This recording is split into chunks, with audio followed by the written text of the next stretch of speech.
Hi guys! Babalik ulit tayo sa ating new vlog at ito ay Created by Teen. Siya yung gumawa ng vlog na to.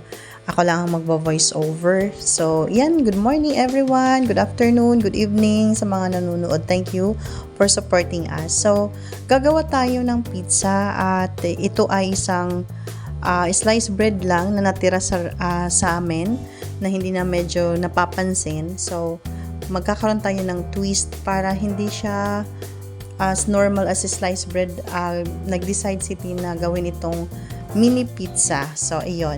Ang ingredients ay white onions, cheese, red bell pepper, and pwedeng tomato sauce or ketchup, banana ketchup. Yun ang ginamit namin.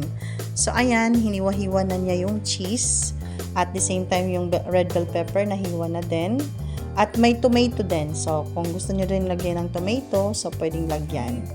Ayun, hiniwa-hiwang manipis yung cheese. Ayan, so continue lang sa paghihiwa. At kumusta naman kayo dyan lahat? And thank you sa lahat ng nanonood. And thank you for supporting us. So, ayan, nilagyan all na niya ng ketchup. So, inano niya muna. Nilatag niya muna lahat. Tapos nilagyan niya ng ketchup para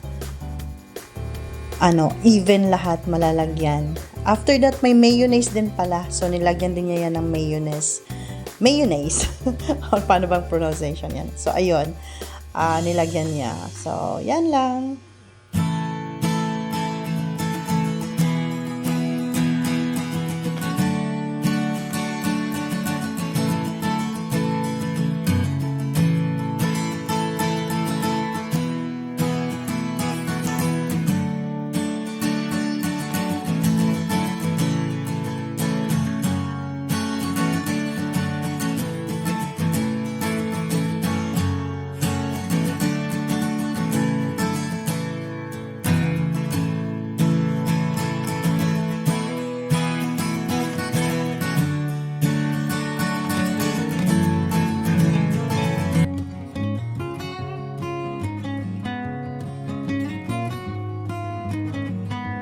O, ayun na nga, pinaghalo niya yung hotdog, cheese, white onions with mayonnaise, konting mayonnaise, banana ketchup, at yun, red bell pepper, tomato.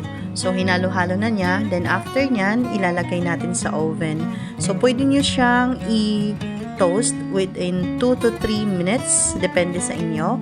2 minutes lang yung saktong luto lang na matunaw, mag-preheat yung mga ingredients niya, or kung gusto niyo toasted konti, pwede ng 3 minutes din.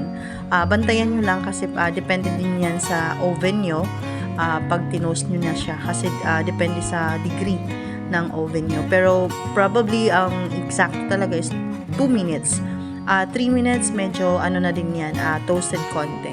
So, ayan na nga, nilagay na, pinasok na sa oven. Maliit lang yung oven namin, pang lang talaga siya, pang bread, at minsan nag-aano din kami niyan, mga pag-iinit din ng mga, like sample, kung meron kaming lechon kawali na initin or lechon, dyan na namin iniinit kasi bumabalik din yung normal na crispiness ng lechon kawali or lechon mismo.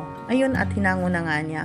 So, titikman na natin, masarap yan, madaming cheese, super yummy. Thank you so much, and thank you for watching everyone. Next video, get ulit tayo, okay? Bye-bye muna.